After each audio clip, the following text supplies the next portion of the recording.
His husband humiliated her at the party, but he didn't know who was among the guests. The party was bustling lights, music, and smiles that seemed perfect. Then her own husband humiliated her in front of everyone. The room fell silent, but someone among the guests never took his eyes off her, and what that man knew would change everything that very night. Please leave a little heart, tell me where you're watching this story from, and subscribe, because what happened next, nobody expected. Vancouver, British Columbia. The afternoon sun bathed the Beaumont estate like liquid gold. The white walls gleamed, the perfectly manicured gardens showcased vibrant flowers, and the pool water sparkled like a turquoise mirror. It was a magazine-worthy house, one of those places ordinary people dream of owning someday. Elara Beaumont walked barefoot on the marble floor, feeling the coolness beneath her feet. She wore a coral-colored dress that highlighted her light brown skin, and her dark hair cascaded loosely over her shoulders. At 35, she was still a beautiful woman, but the light in her large, expressive eyes had gradually dimmed, like a forgotten candle. Her trembling hands arranged white lilies in a crystal vase when she heard Julian's car engine. Her heart pounded, and her fingers froze. It wasn't love she felt, it was fear. "Breathe, Elara, breathe," she told herself, trying to calm the pounding in her chest. The front door opened, and Julian entered as if the world belonged to him.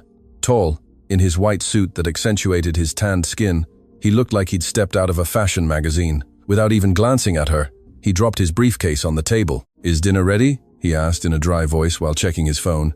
Elara felt a knot in her throat. Not a hello, not a how are you, just demands.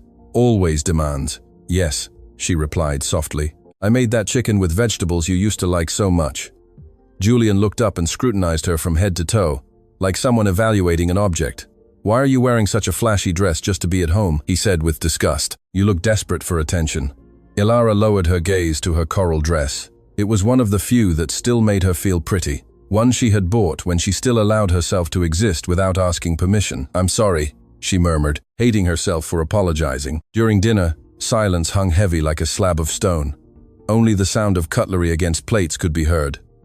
Elara looked at her husband, not recognizing him. Where was the man who once looked at her as if she were a miracle? The one who trembled with nerves before his presentations and whispered, "I couldn't do this without you." The man she had helped build from scratch. "Victoria did an excellent job with the new project presentation," Julian commented, breaking the silence. Victoria's name fell like a stone in Elara's stomach. The new director of institutional relations was appearing more and more in her husband's conversations. "Is that the presentation we reviewed together a few weeks ago?" Elara asked, trying to sound normal. Julian let out a cruel laugh that made her shrink. "For heaven's sake, Elara, that was just a childish draft. What Victoria prepared is truly professional." The word professional hit Elara like a slap. Before, she was his greatest support. Now, she was just an annoying amateur. "I understand," she said, trying to keep her voice from breaking. "I'm glad you have a good team." After dinner, Julian locked himself in his study, as he did every night. Elara quietly cleared the dishes, cleaned the kitchen, and climbed the stairs to their bedroom. Passing the hallway mirror, the woman in the reflection startled her. When had her eyes become so sad? When had her shoulders begun to stoop as if carrying the world? That night, while Julian slept, Elara remembered she needed to find the health insurance documents. Her mother needed special treatment, and she had promised to send the papers the next day. With her heart pounding, she headed to her husband's study. The study smelled of leather and that expensive cologne Julian used. Elara lit only the small desk lamp and began searching through the perfectly organized drawers. It was then, upon opening the second drawer, that her hand touched a beige folder hidden beneath other papers. She carefully pulled it out and felt the air escape her lungs as she saw what was written on the label. Elara Beaumont, Estate Document. With trembling fingers, she opened the folder. Time seemed to stop. There, before her eyes, were several pages with her signatures she had never made. Elara raised a hand to her mouth to stifle a scream. The signatures were identical to hers, but she had never seen these documents, never signed anything like them. What did all this mean? Why did Julian have papers with her forged signature? Her heart was beating so fast she could hear it in the silence of the night as her eyes scanned documents about properties, accounts, and transfers that bore her name, but not her will. The floor seemed to move beneath her feet. Everything she thought she knew, the entire life she thought she had, began to crumble like a sandcastle before the tide. Ilara couldn't believe what she saw. Her fingers traced the papers as if touching something poisonous. Each document bore her signature, perfect, identical to the real one. But she had never signed those pages. Never. A noise startled her. The study door burst open, and Julian appeared in the doorway. He was wearing a maroon robe, and his always controlled face showed something Ilara had never seen. Pure panic. "What the hell are you doing in here?" he asked in a hoarse voice. Ilara looked up, holding the documents in her trembling hands. "These papers have my name on them. Julian, my signature is everywhere, but I've never seen these documents." Julian's face transformed. Panic gave way to a rage that distorted his features. With 3 swift steps, he reached her and snatched the papers with such violence that he almost knocked her to the floor. "You have no right to go through my things," he yelled, clutching the folder to his chest as if it were a treasure. "Now you're spying on me. Is that it?" Ilara recoiled but stood firm. "I wasn't spying. I was looking for the insurance papers for my mother." Her voice broke. "Julian, why are there documents with my signature that I never signed?" Julian's fury seemed to cool instantly. He ran a hand through his hair and completely changed his demeanor. A false smile appeared on his face, the same one he used with difficult clients. "Ilara, for heaven's sake, of course you signed them," he said condescendingly. "Don't you remember? They're routine papers we signed months ago when we bought the beach house. You were distracted, as always." Ilara's stomach clenched. Was she losing her memory? No, she was completely sure. She had never seen those papers. "Show them to me then," she demanded with a bravery she didn't know she possessed. Julian looked at her with cold eyes. "It's 3 a.m., Ilara," he replied, putting the folder back in a drawer and locking it. "Tomorrow, if you're so interested. Now, go back to bed." But Ilara couldn't sleep. Her mind swirled like a whirlwind as she pretended to be asleep next to the man who now seemed like a complete stranger. The next morning, Julian left early without saying goodbye. Ilara waited to hear the car drive away and rushed to the computer. She logged into the banking portal with her personal credentials and began checking her accounts. The joint account seemed normal, but she remembered another account, one they had opened at the beginning of their marriage for emergencies. What she saw left her breathless. The account, which should have held over $100,000, showed a balance of barely $800. There had been enormous withdrawals made over the past 3 months, withdrawals she never authorized. With sweaty hands, she dialed the bank's number. "Mrs. Beaumont, all withdrawals were authorized with the joint signature, as stipulated in the contract," the executive explained. "We have the forms filed with your signature and your husband's." "But I didn't sign anything," Ilara insisted, feeling short of breath. "Can you send me copies of those forms?" An hour later, she was looking at the documents in her email. There was her signature again, perfectly forged. Julian had emptied the account without her knowledge. Her thoughts were interrupted by the phone. It was him. "Ilara, I'll be home in an hour. I need to pick up some documents for a meeting. Could you prepare my champagne-colored suit?" The call ended before she could mention the missing money. When Julian arrived, Ilara was waiting for him in the living room with the printed bank documents on the glass table. Seeing her, he frowned. "Where's my suit? I clearly told you I needed it." "It's upstairs, ironed," she replied calmly. "But first, I need you to explain this to me." Ilara showed him the bank documents. Julian's face changed for an instant, but he quickly regained his composure. "Seriously, Ilara, you made me rush back here to talk about a simple financial adjustment?" His tone was mocking. "That money was moved to invest in a project that will benefit us. We discussed it. We signed it together." "That's not true." Ilara's voice was firm. "You never consulted me about that money. I never signed anything." Julian's face hardened. His eyes became 2 black stones. "Enough with this paranoia," he said coldly. "You're acting like a lunatic. You signed those papers just like you signed the others. If you don't remember, maybe you should see a doctor." Without waiting for a reply, he went upstairs to get his suit, leaving Ilara with a knot in her throat and 1,000 questions in her head. Was Julian playing with her mind? Was he trying to make her doubt her own sanity? That afternoon, she decided to search the only place she hadn't checked, Julian's car. She went down to the garage, her heart pounding at 1,000 beats per minute, and opened the door of the black Mercedes. The smell of leather and her husband's expensive cologne hit her like a slap. She began to search everywhere: the glove compartment, the side compartments, under the seats. Her fingers touched something small and metallic under the driver's seat. She pulled it out and froze. In her hand glittered a rose gold bracelet with small diamonds. It was an expensive, elegant piece of jewelry, and it definitely wasn't hers. Ilara turned it between her fingers, and then she saw it. Engraved in the gold, two intertwined initials in a delicate design. V.A. The air suddenly left her lungs. V.A. Victoria Albright. The bracelet weighed in Ilara's hand, as if it were lead. The small diamonds caught the light and formed sparkles that seemed to mock her. V.A. Victoria Albright's initials shone like an open wound. It wasn't just a piece of jewelry, it was proof of what her heart already knew, but her mind refused to accept. She put it in the pocket of her emerald green dress and returned to the house with slow steps, as if walking towards her own sentence. That night, as they dined in a silence that cut like a knife, Ilara watched Julian. He ate calmly, checking messages on his phone, occasionally smiling at the screen with that smile he no longer gave her. "Anything interesting?" Ilara asked softly. Julian instantly locked his phone, turning it face down on the table. "Nothing that concerns you," he replied dryly. "Work matters." "Not everyone has the luxury of disconnecting at 9 p.m. like you, Ilara," he said, with venom in every word. "Some of us have real responsibilities."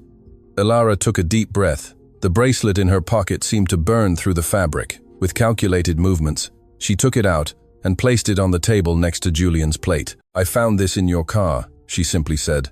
The effect was immediate. Julian's face paled for a second, a gesture so brief that anyone less observant than Ilara would have missed it. Then, like a seasoned actor, he regained control and let out a laugh that sounded fake, even to him.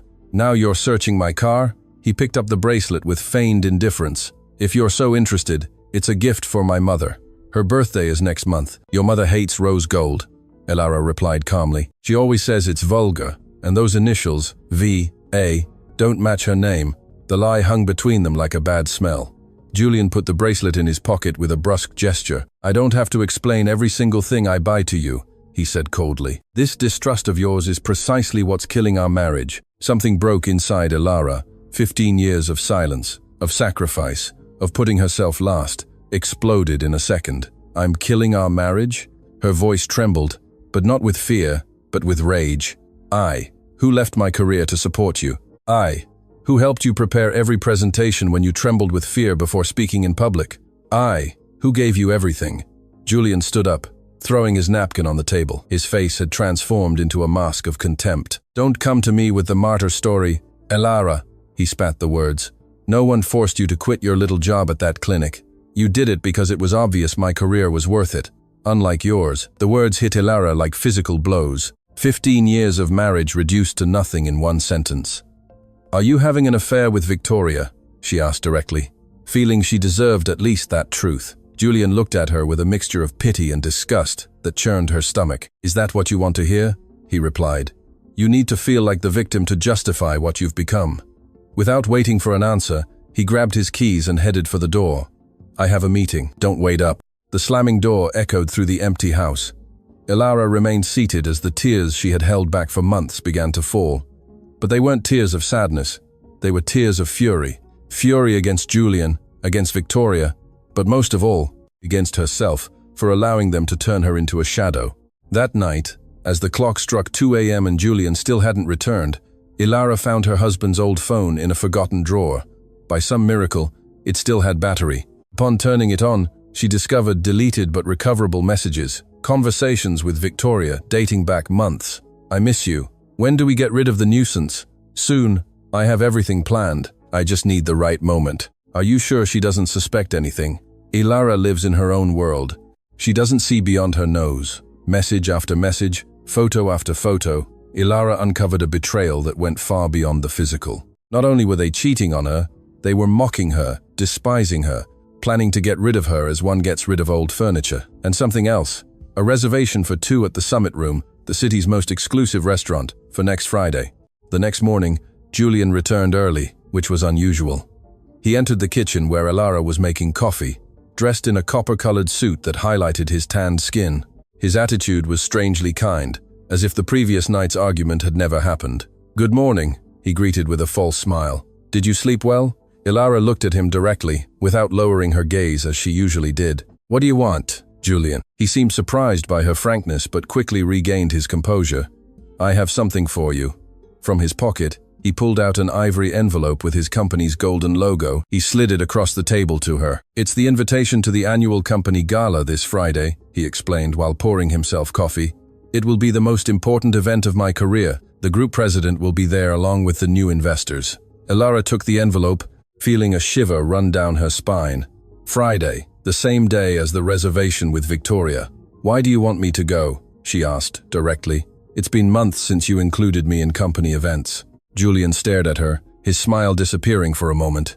Because I'm expected to be with my wife, he replied in a controlled voice. It's a matter of image, Elara. I need you there, smiling and supporting me. Something in his tone made Elara feel a deep, instinctive fear. It wasn't an invitation. It was part of a plan she couldn't quite grasp. Will Victoria be there? She asked, unable to stop herself. Julian's face hardened. The entire management team will be present, he replied dryly. And I expect you to behave, Elara. This night is too important for your nonsense. He approached her, and with a gesture, intended to be affectionate, but felt threatening, stroked her cheek with cold fingers. Wear the yellow dress we bought in Milan, he ordered more than suggested. And fix that hair. You've seemed neglected lately. Without waiting for a reply, he headed for the door. I'll text you the details. The limousine will pick you up at 8. When Julian left, Elara looked at the invitation in her hands. It wasn't an invitation to a party, it was a summons to something darker, something that made her tremble without knowing why. The invitation rested on the dining table, like a sleeping but dangerous animal. Elara looked at it while sipping her herbal tea, trying to decipher what lay behind Julian's sudden insistence. The thick ivory paper, the golden letters announcing Maplewood Holdings Incorporated annual grand gala, the venue and time, everything seemed normal, elegant, typical of a corporate event. But Elara felt there was something more. Julian hadn't wanted her to attend any event in the last 6 months. He had kept her away from his professional world as if she were a shameful secret. And now, suddenly, he needed her by his side. Why? With a sigh, she went up to her room, opened the closet, and looked for the yellow dress Julian had mentioned. It was beautiful, with its elegant cut and satin fabric that shone like liquid gold under the chandelier light. She spread it on the bed, running her fingers over the soft fabric. She had bought it during a trip to Milan, one of the last times Julian still pretended to love her. She remembered how he had insisted on that color, how he had looked at her with apparent admiration when she tried it on, how they had made love that night in the hotel room, overlooking the Duomo. Had it ever been real, or was it just another of his calculated acts? Her phone vibrated with a message. It was from Lila, her old friend from the clinic where she used to work before getting married. Elara, how are you? It's been so long since we talked. I miss you, friend. We could grab coffee this week. The message took her by surprise. She hadn't spoken to Lila in months. Julian had been very clear about keeping her distant from people from the past, as he called them. But now, feeling her life crumble, Elara desperately needed someone who knew her for real. I'd love to. Tomorrow at 11 at the Park Cafe. The reply came almost instantly. Perfect. I have so much to tell you, and I have a feeling you do too. The next day, Elara met Lila at the agreed-upon cafe. Her friend was still the same, unruly, curly hair, a warm smile, and that contagious energy that had always characterized her. She wore a bright yellow dress that seemed to radiate its own light. My God, Elara, Lila exclaimed, hugging her tightly. Long time no see. You're as beautiful as ever. But, she paused, looking at her attentively. There's something different in your eyes. Elara tried to smile. Life changes people. They sat at a secluded table, ordered coffee, and for the first time in months, Elara felt she could breathe without that constant chest oppression. How's Mr. Perfect doing? Lila asked with a tone that made it clear she had never been a fan of Julian. Elara hesitated. She had kept up appearances for so long that lying had become a habit. But in front of Lila, the mask began to crack. It's over, Lila, she finally said. Not the marriage, not officially, but everything else ended a long time ago. She told her everything, the forged documents, the missing money, the obvious affair with Victoria, the constant humiliation, and finally, the strange invitation to the gala. Lila listened without interrupting, her eyes shining with a mixture of compassion and rage. I always knew he was a scoundrel, she said when Elara finished. But this is worse than I imagined. There's something about that invitation that scares me, Lila, Elara confessed. The way he insisted, as if I were a necessary piece in some kind of performance. Lila took Elara's hands in hers.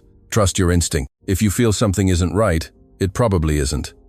They parted with a promise to stay in touch. Elara felt stronger after talking to her friend, as if she had reclaimed a small part of the woman she used to be. Upon returning home, she took off her mustard-colored coat and hung it on the coat rack by the entrance. She reached into her pocket for her keys and felt a piece of paper she didn't remember putting there. She pulled it out curiously. It was a folded note written in small, precise handwriting. "Don't trust the smiles tonight." Elara froze, the note between her fingers. She didn't recognize the handwriting. It had no signature. Who could have put it in her coat? When? A shiver ran down her spine as she reread the words. The phone rang, startling her. It was Julian. "Where were you?" he asked without greeting, his voice heavy with suspicion. "I stopped by the house an hour ago and couldn't find you. I went out to look for some accessories for the gala dress," Elara lied, putting the note in her pocket. "Good. Remember, it's the most important night of my career," Julian said with emphasis. "Everything has to go exactly as planned." The call ended, and Elara was left with an empty feeling in her stomach. Everything has to go exactly as planned. The words echoed like a veiled threat. The days passed with increasing tension. Julian barely appeared at home, and when he did, he was distracted, glued to his phone, checking details for the gala. Elara observed everything as if she were watching a suspense movie where she was the unsuspecting protagonist walking into a trap. Finally, Friday arrived.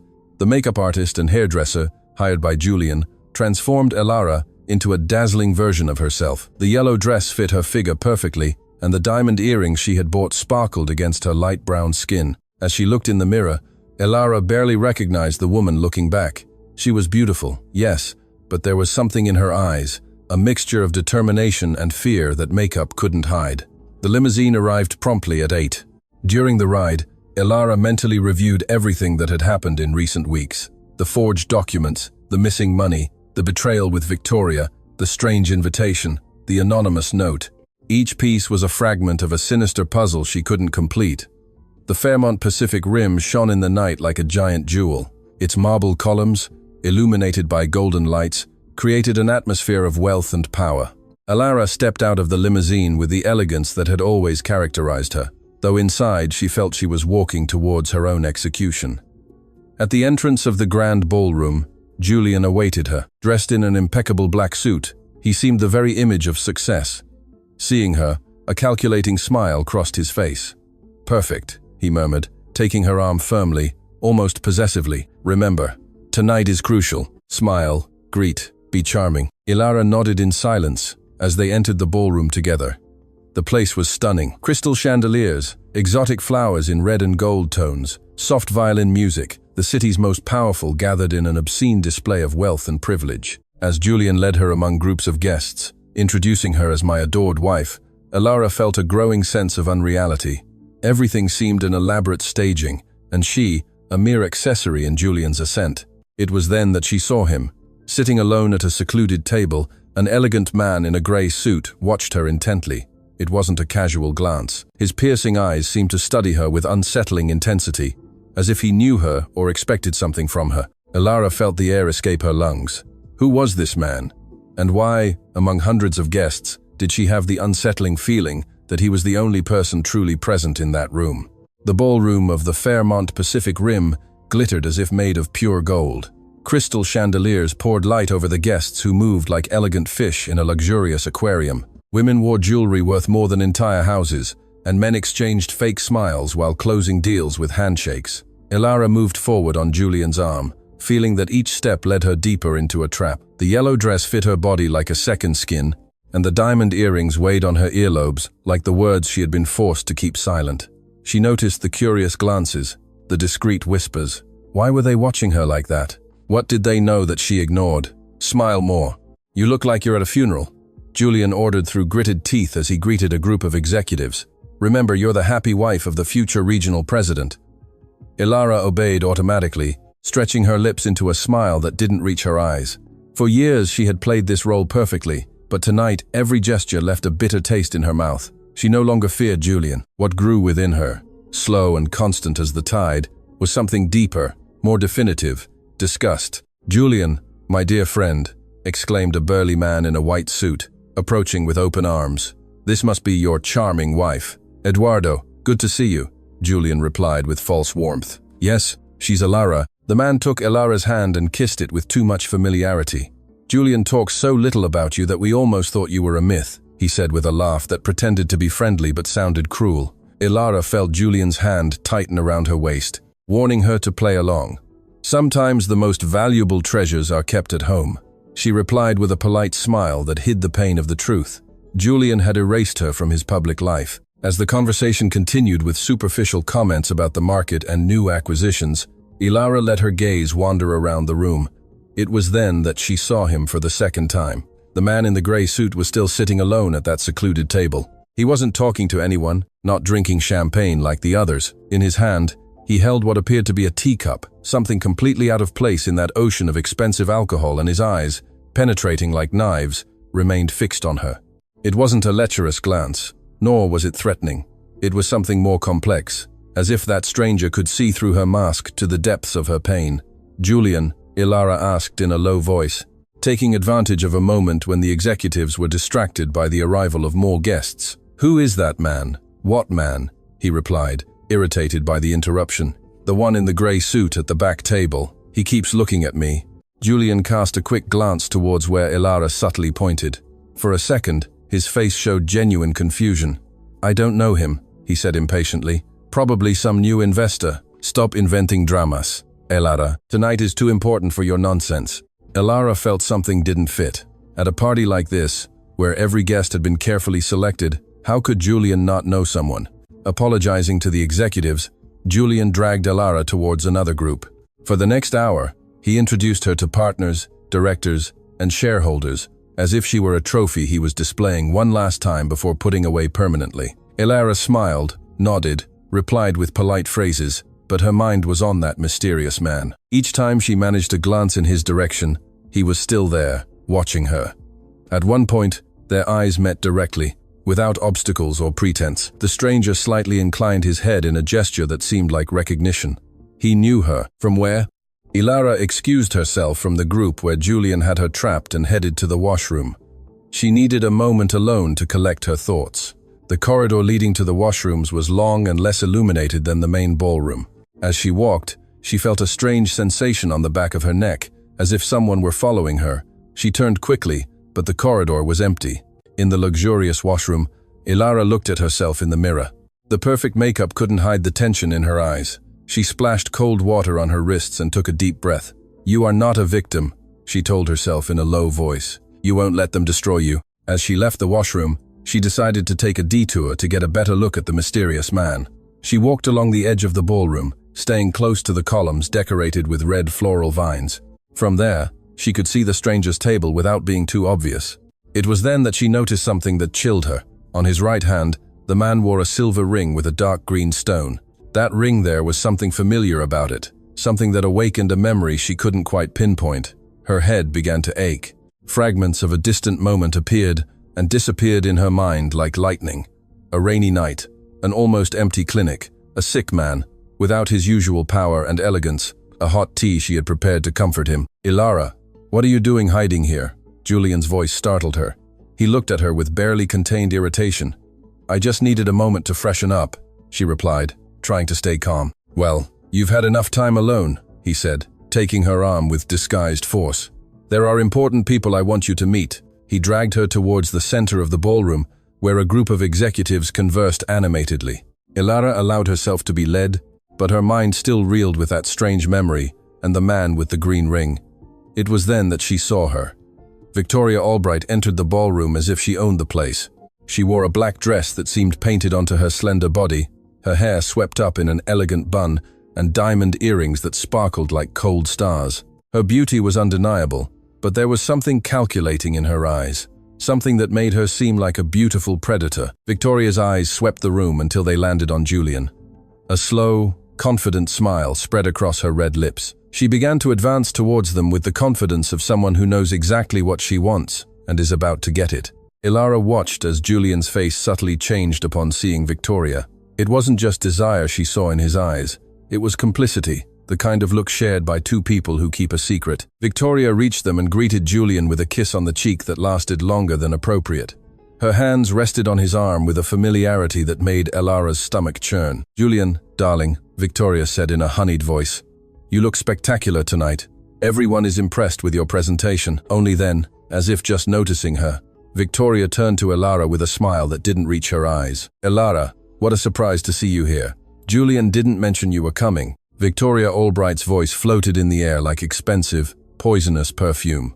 Her black dress accentuated every curve of her body, and her nails, painted the color of blood, grazed Julian's arm with an intimacy that anyone could notice. "I always accompany my husband, nowadays, to important events," Elara replied with a calm she didn't feel. "Although lately there have been so many, it's impossible to attend them all." The lie came out naturally. Elara surprised herself. Years ago, she would have lowered her gaze, accepted the humiliation in silence. But something had changed inside her. Every forged document, every discovered lie, every betrayal had transformed her pain into something sharper and more dangerous. Victoria let out a musical but hollow laugh. "How thoughtful of you to make the effort tonight," she said, looking her up and down. "I love your dress. It's so classic, almost vintage." The insult, disguised as a compliment, floated between them like a gauntlet thrown. Julian observed the exchange with a thinly veiled smile, clearly enjoying seeing Elara at a disadvantage. "Vintage like fine wine," Elara countered, meeting Victoria's gaze. "Some things get better with time, while others are simply fleeting." Victoria's smile faltered for a second, but she quickly regained her composure. She moved closer to Julian, resting her hand on his chest in a possessive gesture. "Julian, darling, the CFO is looking for you. He says he needs to finalize details before your big announcement," she said, completely ignoring Elara. "You know how nervous he gets with these events." "Of course," Julian replied, clearly eager to get away. "Elara, stay here. I'll be back in a few minutes." Without waiting for a response, Julian walked away, leaving Elara alone with Victoria.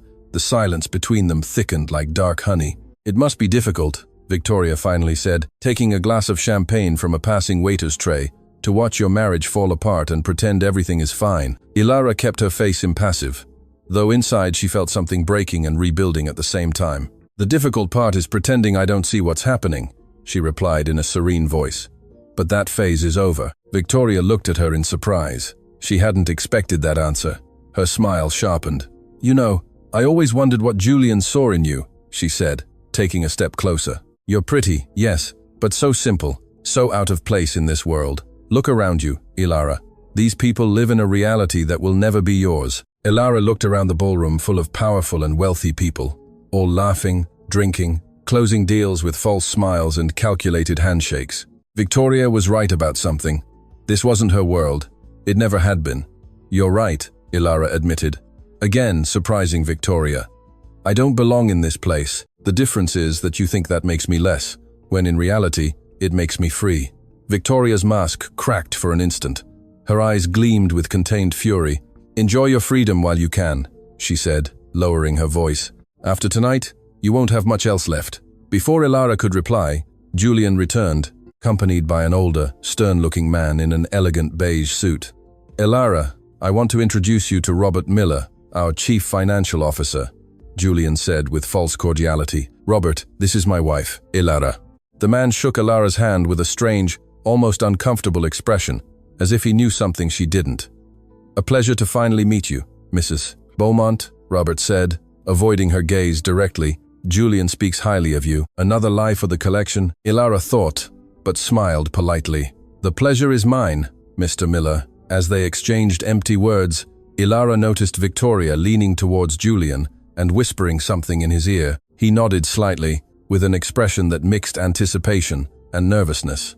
The conversation continued, but Elara barely listened. Her attention remained divided between Julian and Victoria's obvious complicity, and that mysterious man who kept watching her from his solitary table. At a moment when everyone seemed distracted by the arrival of more executives, Elara excused herself and moved away from the group. She needed space to think, to breathe. She approached the beverage table and asked for a glass of water. As she drank, she let her gaze wander back to the man in the grey suit. He was still there, motionless as a statue. This time, when their eyes met, Elara was certain that man knew her. It wasn't the look of a stranger observing an attractive woman. It was the look of someone who expects, who recognizes, who knows. The memory came back to her in disconnected fragments. The rain hitting the clinic windows, a drenched, sick, vulnerable man, the green ring faintly shining as she offered him a hot cup of tea. Could it be the same man after so many years? So absorbed was she in her thoughts that she didn't notice Victoria approaching until she was beside her. You look lost, Ilara, she said with feigned concern. Is the atmosphere overwhelming you? Ilara turned to face her. On the contrary, she replied. I'm starting to see things clearly. Victoria smiled, a cold, confident smile. When all this is over, when Julian finally frees himself from you, you can go back to your simple little life. Sometimes I wonder if you wouldn't be happier that way, away from a world that never truly accepted you. Is that what you think will happen tonight?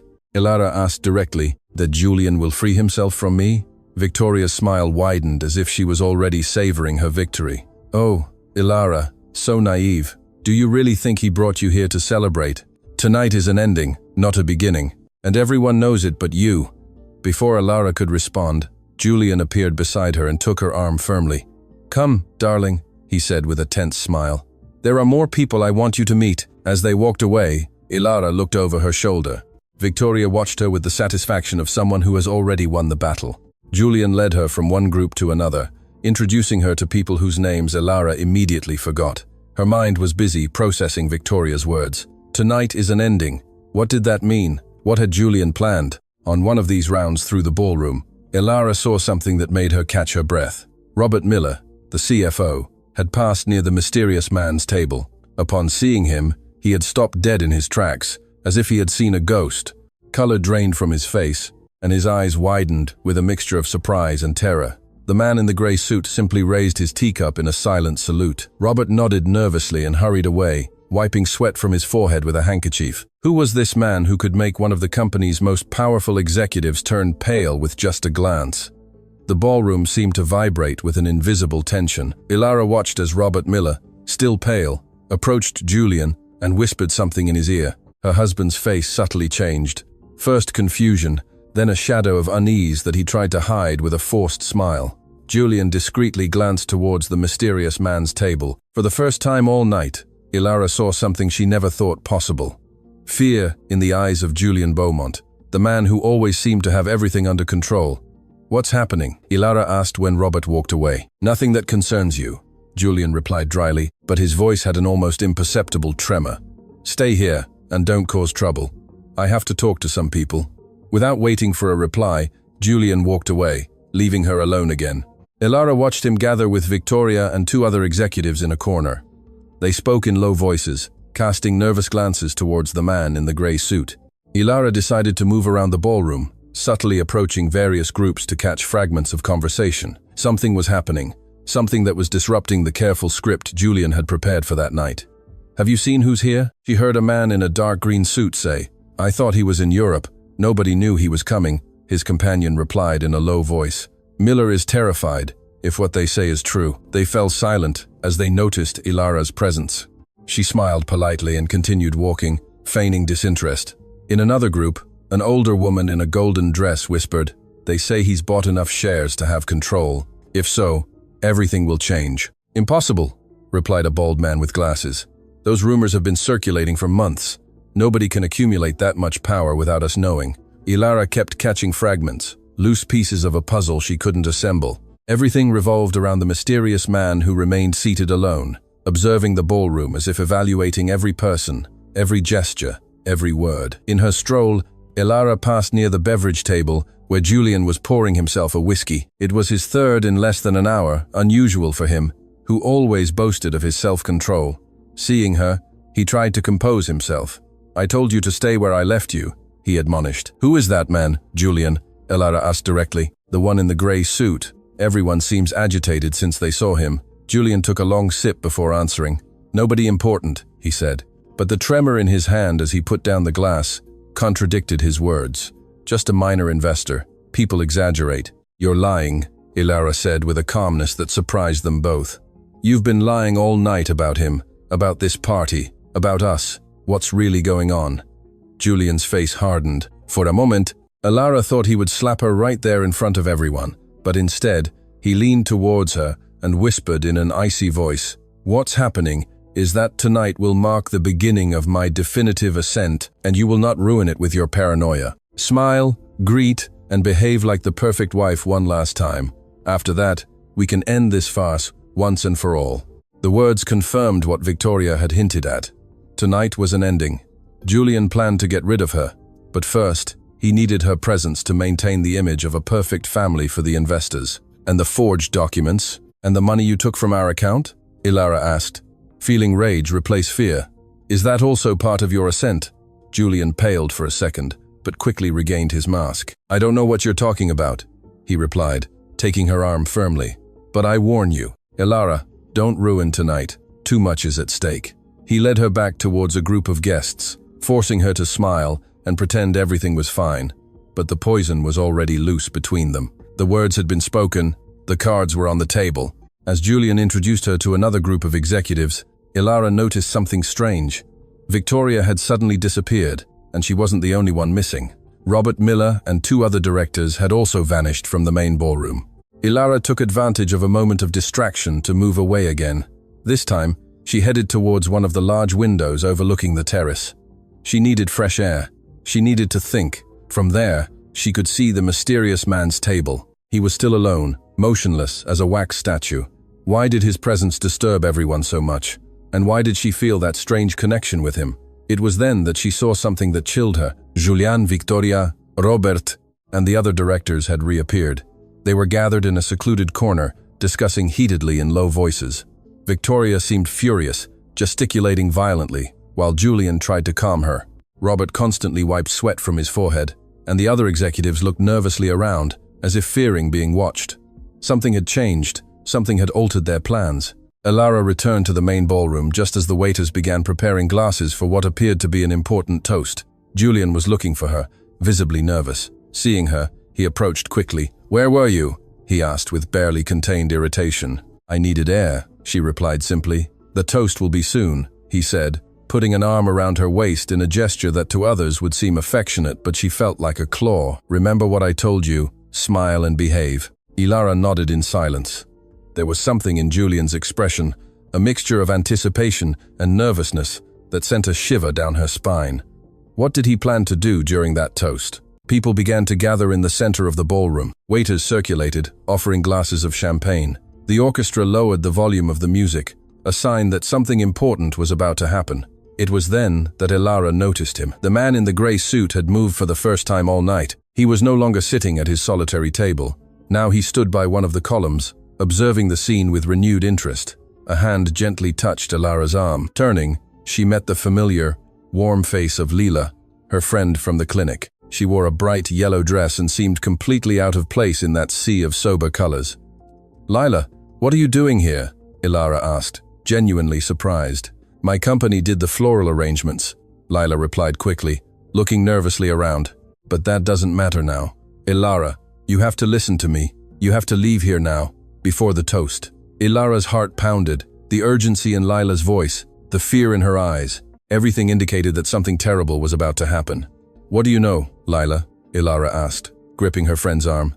"Please, tell me what's going on." Lila looked nervously around, making sure no one was listening. "I was in the service room changing some flowers when I heard Victoria and Julian arguing," she whispered rapidly. "They were talking about you, Ilara. They said that after the toast." She stopped as if the words were too terrible to pronounce. "After the toast? What?" Ilara insisted. "Julian is going to publicly humiliate you," Lila continued, her voice trembling. "He's going to announce your separation in front of everyone.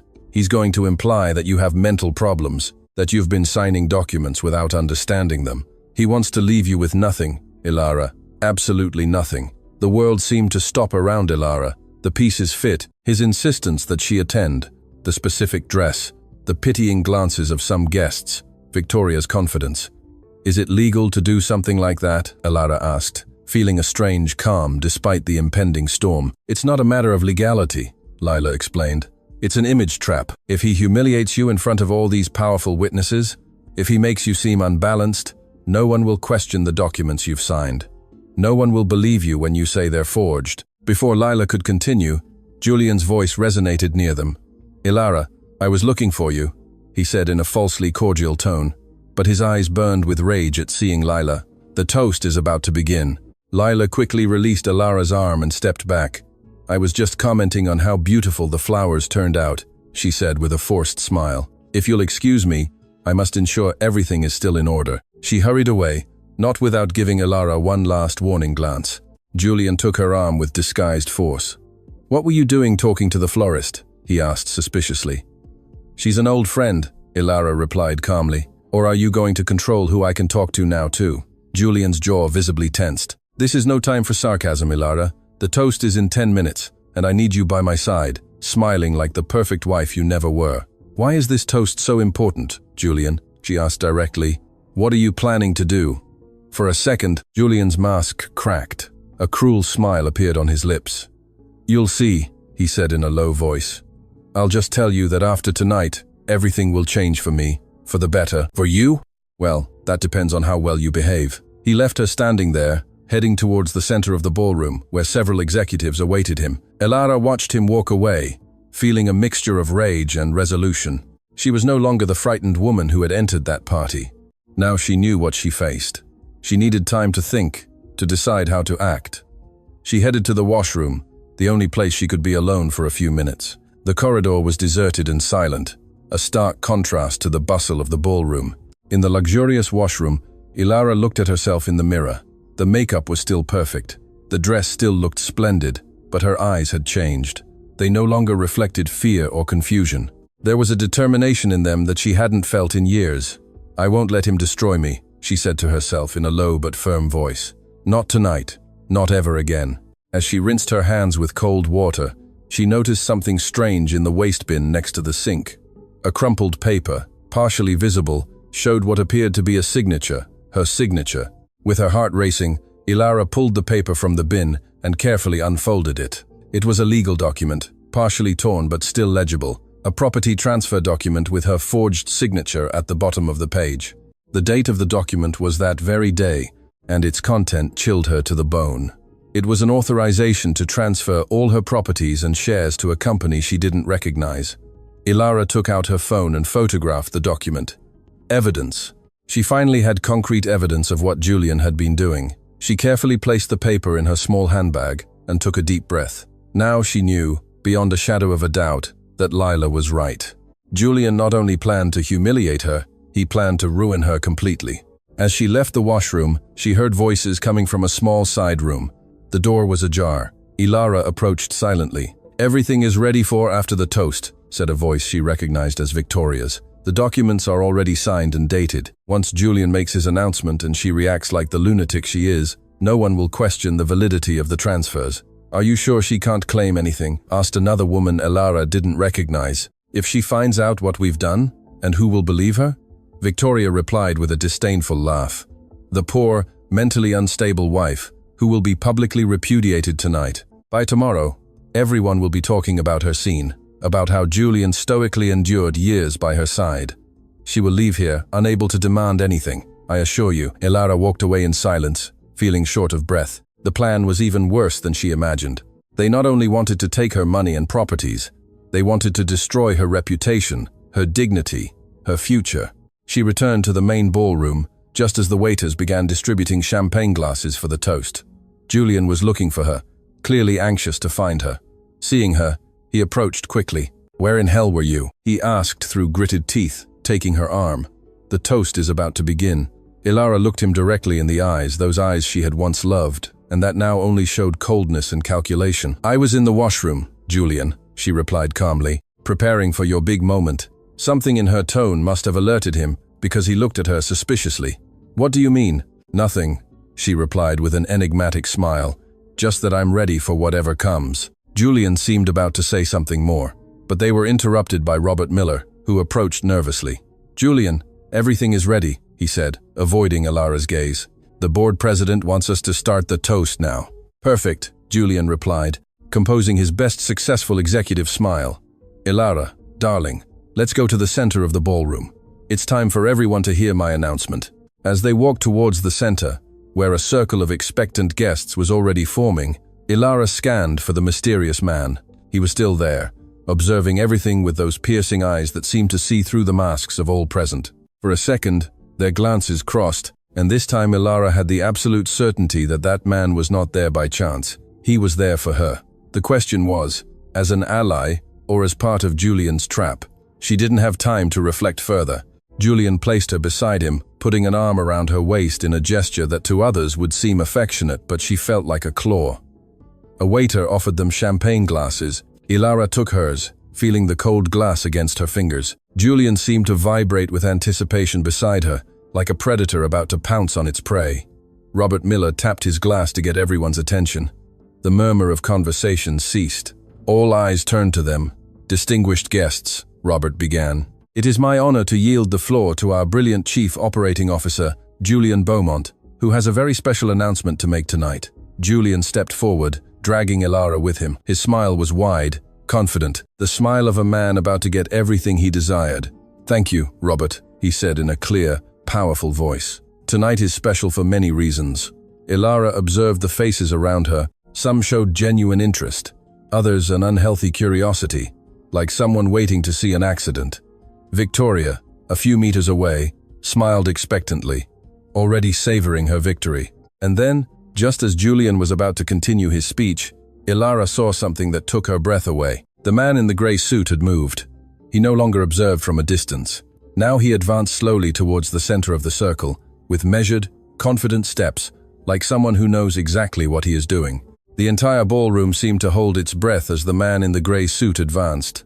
Julian paused mid-sentence, his glass trembling slightly. For the first time, Ilara saw genuine fear in her husband's eyes. Before the stranger arrived, Robert Miller nervously intervened. "One moment, please. It seems there's a slight change in the program. Julian's announcement will be made after the presentation of Project Centaur." The circle of guests dispersed into murmurs. Julian released Ilara and quickly walked away with Robert. The man in the grey suit stopped, observed the scene, before backing away. Ilara was left alone in the middle of the ballroom. The sudden interruption had given her time to clearly see what was happening around her, and what she saw horrified her. It wasn't just Julian and Victoria, it was almost everyone. The executives who greeted her with false smiles, the wives of other directors who looked at her with false sympathy, the waiters who seemed to know something she didn't. Everyone acted as if they were waiting for a show, her humiliation. Near her, two elegant women spoke in low voices. "It's so sad," one said with false compassion. "I always knew she wasn't up to Julian's level. They told me she's been signing papers without knowing what she was doing," the other replied. "Poor thing, so simple." Ilara walked away, feeling nauseous. The trap was much crueler than she had imagined. It wasn't just Julian wanting to get rid of her. It was a public spectacle carefully orchestrated to destroy her, so no one would question the forged documents. She took refuge near a column decorated with red flowers. From there, she observed the ballroom with new eyes. Victoria moved among the guests like a queen at her coronation, preparing the ground, making sure everyone was ready for the big moment. On the other side, Julian gesticulated nervously as he spoke with Robert. Occasionally he would look towards the man in the grey suit, and each time, confidence abandoned his face. Ilara felt a presence beside her. It was Lila. "They've postponed it, but it's still on," Lila whispered. "He's furious about the interruption, but insists on going ahead." "Ilara, you have to leave now." "No," Ilara replied with surprising firmness. "If I leave, they win. If I run, I confirm the image of an unstable woman they want to create. Do you have any idea what they plan to do to you? They will destroy you publicly. I know, but I'm no longer the same woman who entered this party. I've seen the forged documents. I've heard their plans. If I stay, at least I can look them in the eyes when they try to sink me." Lila squeezed her hand before walking away. "I'll be nearby, no matter what happens." Julian approached Ilara again, a new tension in his jaw. "Enjoying the party, darling?" "I hope so, because your moment to shine is coming." "Why, Julian?" Ilara asked, looking at him directly. "Why all this spectacle? If you want to get rid of me, why not simply ask for a divorce?" Julian smiled coldly. "Because this is more efficient. When the night ends, no one will question anything I do afterward. Everyone will understand why I needed to separate from you, why I had to protect my assets, my future." The cruelty in his words hit Ilara like a physical slap. This man not only wanted to leave her, he wanted to erase her, humiliate her so completely that no one would ever question his version. "You never loved me, did you?" Julian looked at her with something akin to pity. "I loved you enough to take you with me as far as you could go. But there are places you can never follow me, Ilara. Worlds you would never understand." Ilara watched him walk away, feeling something definitively changing within her. It was no longer pain she felt, nor fear, nor even rage. It was a profound, visceral disgust. Disgust at the calculated cruelty, at the coldness with which they planned to destroy her, at the years dedicated to a man who had never valued her. Then, as if drawn by her gaze, the man in the grey suit turned his head, and his eyes met Ilara's directly. The intensity of his gaze pierced her like a lightning bolt, awakening dormant fragments of memory. She had seen those eyes before, in another time, in another place, when they were the eyes of someone suffering. Ilara's head throbbed as she tried to catch the memories that slipped away like water through her fingers. She had seen those eyes before, she was sure, but the memory remained fragmented, incomplete. She approached a side table and left her champagne glass untouched. She needed a clear mind for what was to come. The guests began to gather again in the center, anticipating the special announcement Julian would make. A new memory fragment appeared. Rain hitting against windows, thunder in the distance. She was at the clinic where she worked, almost empty because it was late. She had decided to stay to finish some reports when the door opened. "Mrs. Beaumont, are you all right?" The voice startled her. It was a young waiter who looked at her with genuine concern. "Yes, thank you. I just need a little air. The side terrace is open, and there are fewer people there." Ilara thanked him and headed in the direction he indicated. The terrace was almost deserted, illuminated with small golden lights. The rain, the empty clinic, a drenched man entering, lost, sick, without a chauffeur or bodyguards. His face pale, sweaty, he had a fever, he wore a wrinkled suit and an expression of pain that contradicted his evident wealth. Could it be him, the green ring? Ilara closed her eyes, forcing her memory. She remembered offering him a seat, calling a doctor. She remembered preparing hot tea while they waited, discreetly paying for medicines he needed. She remembered his grateful eyes, surprised by her disinterested kindness. But she didn't remember his name or his full face. "It's a beautiful night to be alone, don't you think?" The voice startled her. Turning, she saw Lauren Beaumont, Julian's sister, approaching with a glass of white wine. Her silver dress glittered under the lights, and her face, so similar to her brother's but with harsher features, showed a cold smile. "Sometimes solitude is better company than certain people," Ilara replied calmly.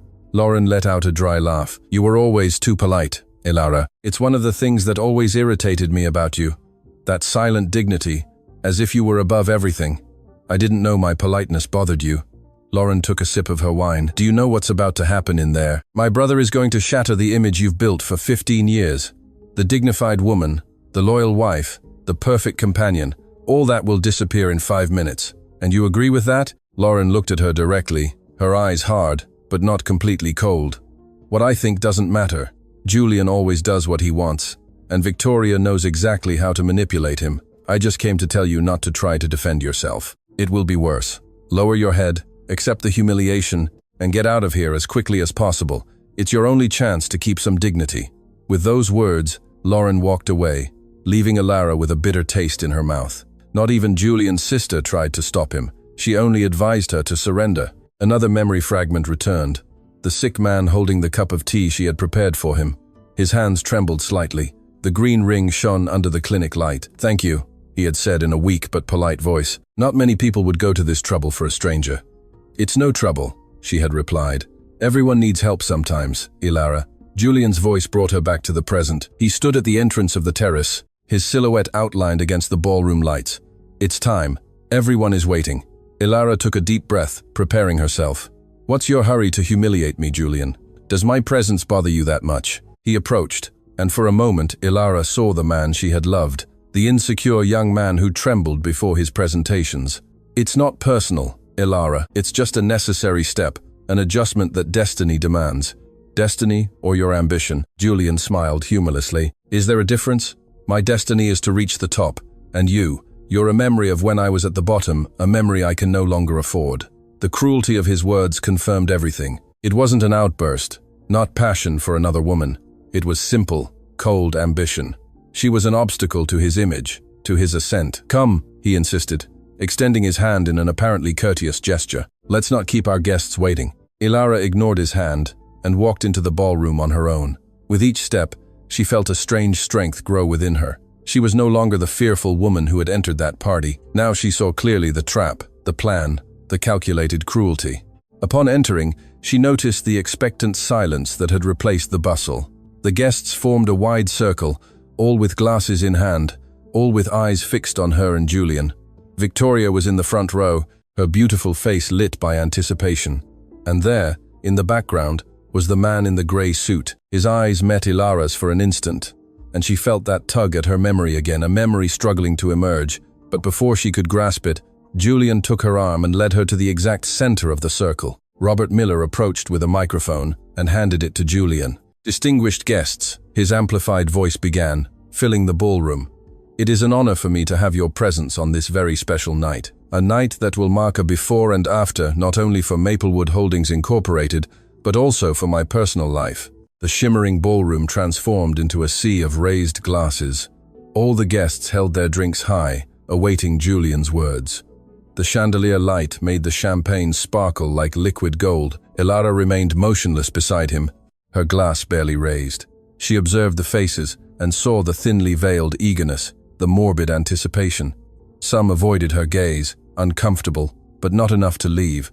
Others watched her directly, with false compassion and cruel curiosity. "In every man's life," Julian began, his voice melodious and amplified, "there are decisive moments that define who we are and where we're going. Tonight, I find myself in one of those moments."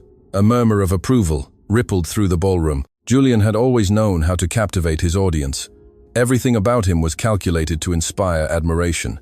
Business success is not just a matter of strategies and numbers, it's a matter of personal evolution, of having the courage to look forward, to leave behind what no longer serves, to recognize when something or someone has fulfilled their purpose in our life. The atmosphere subtly changed. The seemingly inspiring words began to acquire a threatening edge. The gazes intensified on Ilara. Some polite smiles transformed into barely disguised grimaces of anticipation.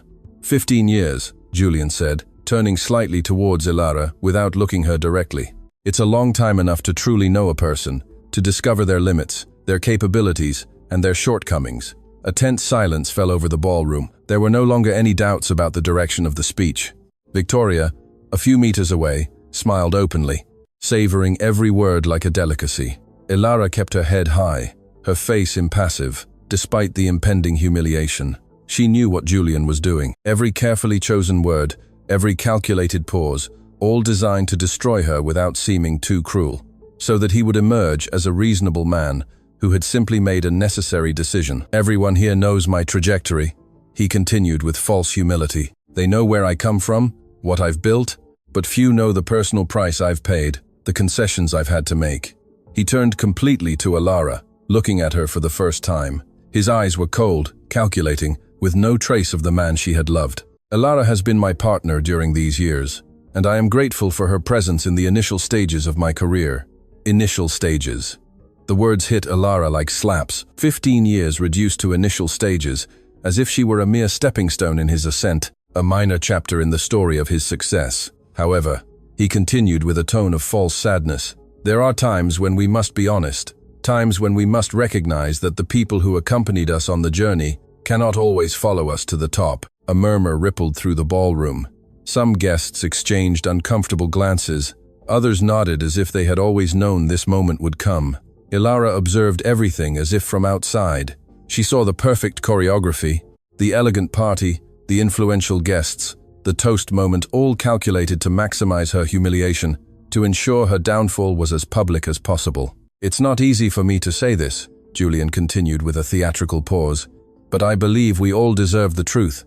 Ilara and I have reached the end of our journey together." The words floated like knives. Some women brought their hands to their mouths, feigning surprise. Several men nodded with grave expressions, as if understanding the difficult decision. Ilara remained motionless, her face a mask of dignity. It wasn't pain she felt. It was a mixture of disgust and contained rage at the calculated cruelty of this man to whom she had once given her life. "Sometimes the people we love are not prepared to accompany us in our growth. It's not their fault," he added with false generosity. "It's simply that their capacities, their horizons, are limited." The word limited fell like a stone in the silence. Victoria barely contained her triumphant smile. Julian, emboldened, continued, "I have tried for years to elevate Ilara to my level, to give her the life she deserved, but I have understood that some people cannot overcome their origins, their inherent limitations." Ilara felt something definitively break inside her. It wasn't her heart that was already broken. It was the last shred of respect she could have felt for the man with whom she had shared 15 years. In recent months, Julian continued with a tone of false concern. I have noticed worrying behaviors, impulsive financial decisions, signatures on documents without reading them, unpredictable mood swings. Elara then understood the full magnitude. He not only wanted to publicly humiliate her, he was building, in front of influential witnesses, the image of a mentally unstable woman, incapable of rational decisions, the perfect alibi for the forged documents, for the missing money, for everything he had done behind her back. The circle of guests had closed even further. All the important faces in the city were there, all who would remember this night when she tried to defend herself later. It was then that her eyes met those of the man in the gray suit again. Something had changed in his posture. He no longer seemed like an observer. He seemed like someone about to intervene. Therefore, Julian's voice again caught Elara's attention. I have made the difficult decision to separate, not only for my future, but also for her well-being. Sometimes the most loving act we can do is to free someone from expectations they cannot meet. Disgust intensified in Elara's stomach. The hypocrisy, the cruelty disguised as concern, the public humiliation presented as an act of love, all so calculated, so cold. Julian raised his glass again, inviting those present to do the same. So I toast, he said in a firm voice. I toast to the courage to move forward, to the courage to recognize when something has ended, because there are people who only serve for one stage and not for the future. His eyes fixed directly on Elara as he uttered these last words. There was no longer any pretense of kindness, only satisfaction at seeing his plan execute perfectly. The silence was absolute. Everyone looked at Elara, awaiting her reaction, perhaps anticipating tears, pleas, a collapse that would confirm everything Julian had insinuated about her mental stability. The silence that followed Julian's words was so dense it could be cut. Hundreds of eyes were fixed on Elara, waiting to see her complete destruction. Some with false compassion, most with the fascination of someone observing an accident without being able to look away. Elara remained motionless, her glass untouched in her hand. The yellow dress highlighted the paleness of her face, but her eyes shone with an intensity that disconcerted Julian. There were no tears, no pleas, only a dignified silence that began to extend too long. Elara, darling, Julian said with false concern. I understand this is difficult, but everyone here is a friend, people who care about us. The lie was so obvious that several guests lowered their gaze, uncomfortable with their role in that spectacle.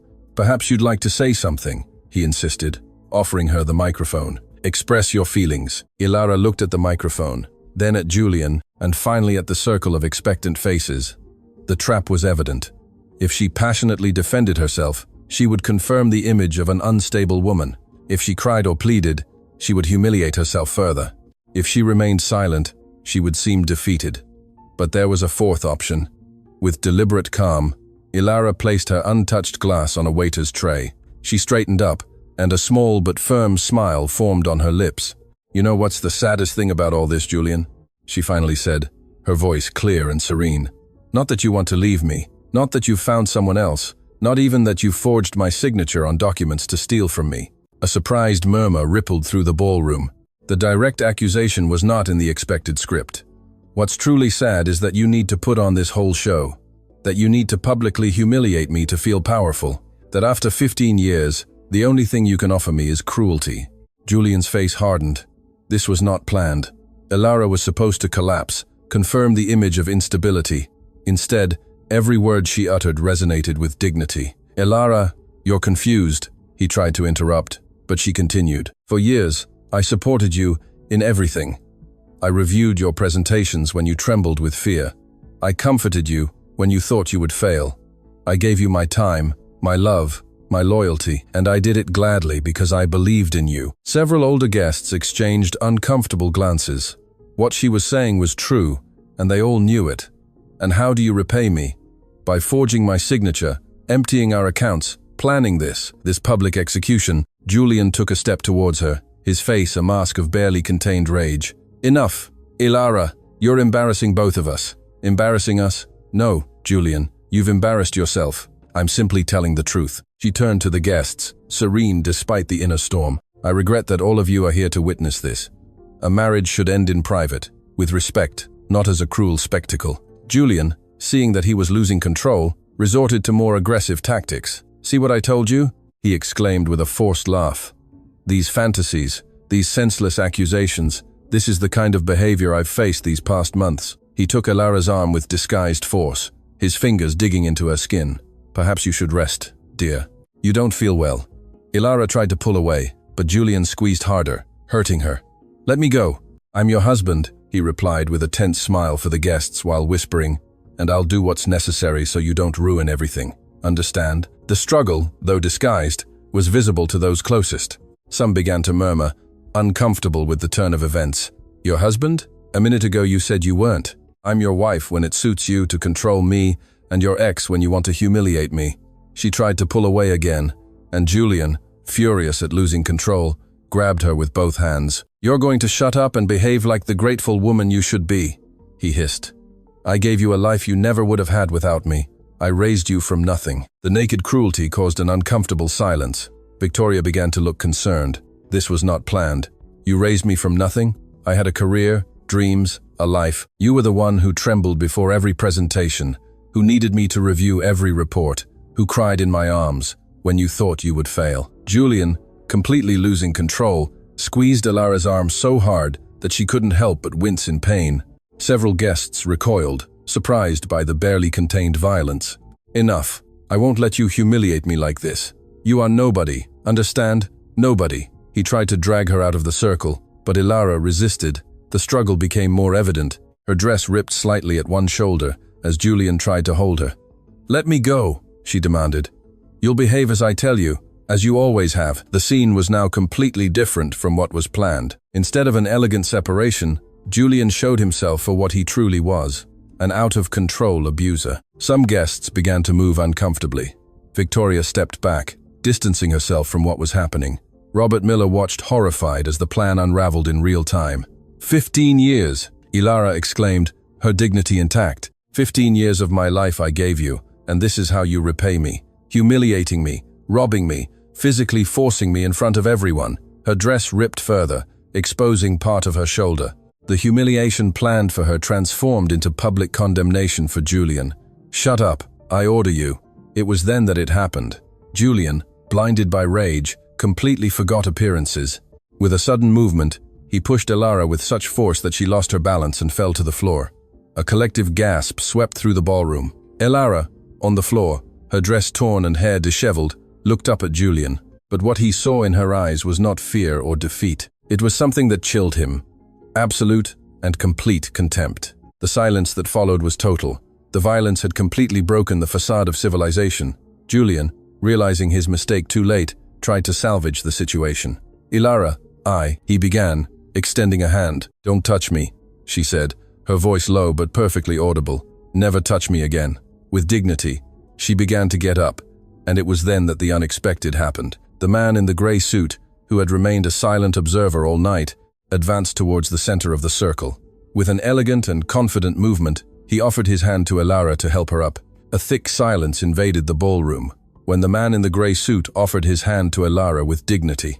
She accepted the help and stood up, adjusting her torn dress like a queen reclaiming her crown. Julian, disconcerted, tried to regain control. This is a private matter. I would appreciate it if you didn't interfere in marital problems, sir. The man did not respond. With a slight gesture towards Ilara, he stepped back but remained close, like a silent promise of protection. Julian, interpreting that silence as his cue, regained his arrogance and turned to the guests. As you can see, this is precisely what I was telling you, he said with false concern. These emotional outbursts, this instability, Ilara needs help, not public exposure. Victoria approached, her beautiful face now a mask of false compassion. Perhaps we should call a doctor. Poor Ilara seems agitated. Ilara looked at both of them and felt a wave of disgust at such hypocrisy. I'm not agitated, Victoria, she replied in a clear voice. I'm seeing with perfect clarity, perhaps for the first time in years. She addressed the guests who watched fascinated by the unexpected turn of events. All of you have been witnesses tonight. You have seen the calculated cruelty, the barely contained violence. You have seen who Julian Beaumont truly is. Julian advanced towards her, forgetting all pretense of composure. Enough, Ilara, he roared, his face reddened with rage. Enough, I'm just getting started. For years I kept silent. I made myself small so your ego could grow. That ends tonight. The determination in her voice surprised everyone, including herself. Julian looked around for support but found only uncomfortable faces. His plan was crumbling before his eyes. This is ridiculous. I won't continue with this scene. The meeting tomorrow is still on, gentlemen, he added, addressing the executives. It will be a new beginning for everyone. He took Victoria's arm, but Elara wasn't finished. The meeting where you'll be named president? She asked with irony. The culmination of your career? The moment that justifies everything you've done? Julian turned slowly, his eyes narrowed with suspicion. What are you talking about? About the manipulated contracts? About the forged signatures? About the diverted money? About everything you've been hiding and that's about to come to light? A sepulchral silence fell over the ballroom. The executives exchanged nervous glances. Robert Miller visibly paled. Victoria released Julian's arm as if it burned.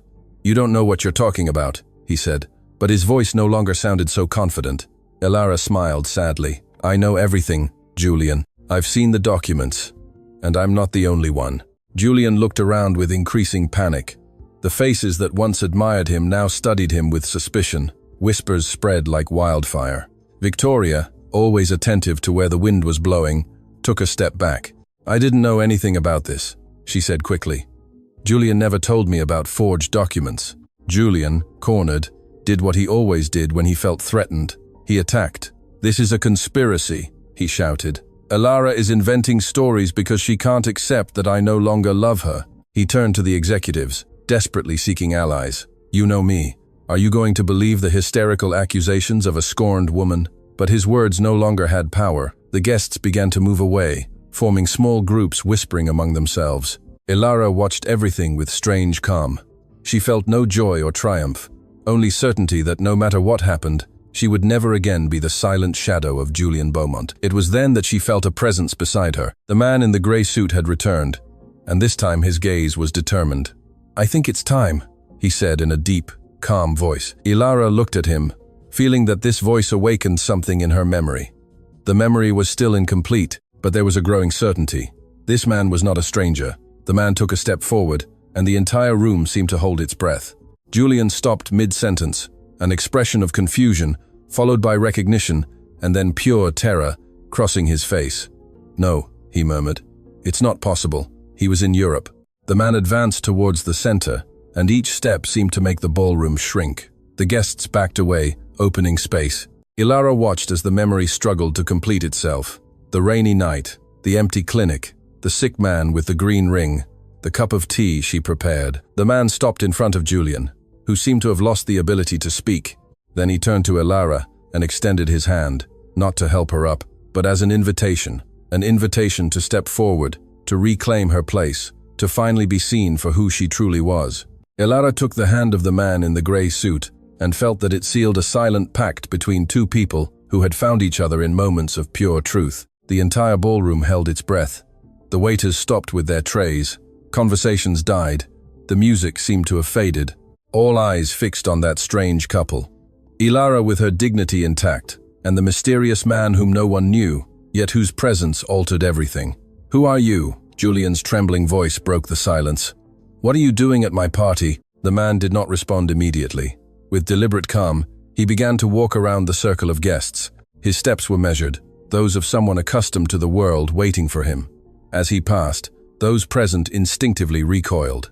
It wasn't fear they showed, but an almost reverential respect, as if recognizing a superior authority without need for announcements. Julian looked frantically for Robert Miller, who seemed to have shrunk, his face a mask of panic. I demand to know who this man is, Julian insisted, his voice louder but less sure.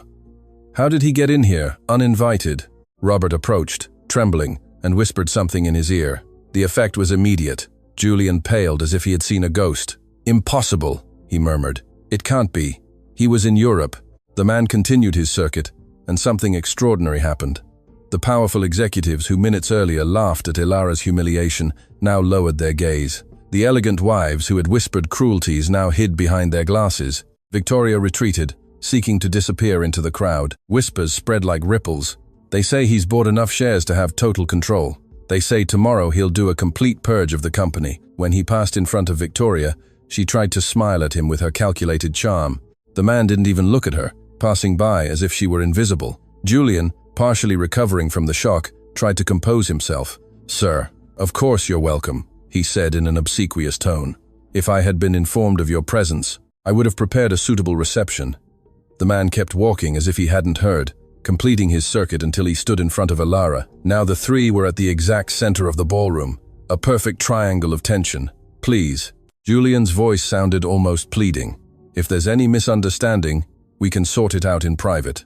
The man looked at him directly for the first time. His gray eyes seemed to penetrate to the very depths, evaluating every lie, every betrayal. Julian instinctively recoiled. The transformation was astonishing. The man who minutes earlier had pushed his wife now seemed shrunken, diminished. "The meeting tomorrow," he whispered. "My appointment is still on." The desperation in his voice was so evident that some looked away, embarrassed. The man did not respond. Instead, he turned to Alara. "Do you remember me?" he asked in a deep but soft voice. The question seemed to fill the entire ballroom. Alara felt all the pieces in her memory finally fall into place. The rainy night, the empty clinic, the sick man, the hot tea, the kind words while they waited for the doctor. "Street Paul's Hospital," she said slowly. "7 years ago, you arrived late during a storm. You were sick with a high fever." The man nodded, a slight smile appearing on his face. "No one recognized me that night," he replied. "Without a fancy suit, without bodyguards, without the mask of power, no one, except you." The memory completed itself in a rush. That man had arrived disoriented by fever, drenched by the rain. He had collapsed in the waiting room. Alara had attended to him without asking who he was, without expecting recognition. She had offered him tea while they waited for the doctor. She had rushed to the pharmacy in the rain when she learned he needed medicine they didn't have. She had paid out of her own pocket because he had gone out without his wallet. "I didn't know who you were," she said honestly. "I just saw someone who needed help." "Precisely," he replied, and that simple word contained a world of meaning. He then turned to the guests. His presence seemed to have expanded to fill the entire ballroom. When he spoke, his voice resonated clear and authoritative. "My name is Arthur Sterling." A murmur rippled through the room, growing almost into a roar. Julian staggered as if he had received a physical blow. Arthur Sterling, the legendary businessman, the ruthless investor, the man whose financial movements altered entire markets, the new majority shareholder of the group. According to rumors that had been circulating for months, Arthur Sterling, the man who decided who rose and who fell, was there, having witnessed the entire scene from the beginning. "Tomorrow at 9 a.m., there will be a meeting of the Maplewood Holdings Incorporated Board of Directors." He looked directly at Julian, whose eyes reflected absolute terror. "But it will not be to announce your promotion, Julian Beaumont. Tomorrow's meeting," Arthur continued in a serene but implacable voice, "will be to initiate a formal investigation into the financial irregularities that have been occurring in this company over the past 3 years. Julian tried to speak but only managed to open and close his mouth like a fish out of water. His face had lost all color. Manipulated contracts, diverted funds, forged signatures, improper use of third-party names to protect assets from possible investigations. With each accusation, Julian visibly shrank. Victoria, pale as a ghost, remained motionless. "But, Mr. Sterling," Robert Miller's trembling voice broke the silence, "there must be a misunderstanding. Julian is one of our most loyal executives." Silence. The word, not raised but with absolute authority, cut off the defense like a knife. "The auditors have been investigating for 3 months. We have all the evidence. There is no possible misunderstanding." Robert's face crumbled. The look he cast at Julian was charged with panic and resentment. Arthur turned to Alara, and his expression changed. The hardness softened, giving way to respect. "7 years ago," he said, addressing everyone, "I was going through the worst moment of my life. I had discovered that my brother, whom I blindly trusted, had been diverting funds from our company for years. My wife had just left me, taking our children. My health had deteriorated. That stormy night, I found myself alone, sick, not wanting anyone to recognize me. Absolute silence reigned. Even those trying to sneak away had stopped. I arrived at Street Paul's Hospital, almost delirious with fever, with nothing to indicate who I was, and it was there that I met Alara Beaumont." Alara listened in amazement as Arthur recounted that night, which for her had been just a routine episode. While everyone else walked by, busy with their own affairs, Alara stopped. She offered me a chair, called a doctor, prepared hot tea while we waited, rushed to the pharmacy in the rain. When she learned I needed medication they didn't have, she paid out of her own pocket because I had left without my wallet. Arthur looked at Ilara with genuine gratitude. She didn't do it because she knew who I was. She did it because she saw a suffering human being. She did it without expecting recognition. She did it with the same silent dignity I have witnessed tonight, as her husband tried to publicly destroy her. Julian alternated glances between Arthur and Ilara, as if he couldn't believe what he was hearing. His world was crumbling, and there was nothing he could do. When I saw Ilara enter the ballroom tonight, I recognized her instantly. There are faces one doesn't forget, especially those that show us kindness when we need it most. I decided not to intervene immediately. I wanted to see what kind of man her husband was. I wanted to understand why a woman like her was with someone like you. The condemnation in his voice was palpable. Julian lowered his gaze, and what I saw deeply displeased me. Not only your cruelty, but the silent complicity of everyone, the thinly veiled laughter, the morbid anticipation, the willingness to witness the public humiliation of an innocent woman. Many guests lowered their gaze, ashamed. Tomorrow's meeting will only be the first step. A full audit will be conducted. Every contract, every transaction, every document will be examined. He turned to Julian, who seemed to have aged 10 years. As for you, Julian Beaumont, consider yourself relieved of your duties, effective immediately. A collective gasp swept through the ballroom. Julian opened his eyes in horror. No, you can't do that, he stammered. I have a contract. I have rights. You had a contract, Arthur said. The ethics clause is clear regarding fraudulent conduct. And as for rights, I wonder what the courts would say about the forged signatures we have found. Julian looked around desperately but found only faces turning away. In minutes, he had gone from future president to pariah. Victoria tried to approach Arthur with her best smile. Mr. Sterling, I'm sure we can discuss this civilly. I had no knowledge of any irregularities. The look she received froze her in her tracks. Miss Albright, your role will also be investigated. We have very interesting emails between you and Mr. Beaumont discussing how to get rid of Ilara in the most convenient way. Victoria retreated until she was lost in the crowd. Arthur turned back to Ilara. What you have suffered is unforgivable, but justice does not always take long to arrive.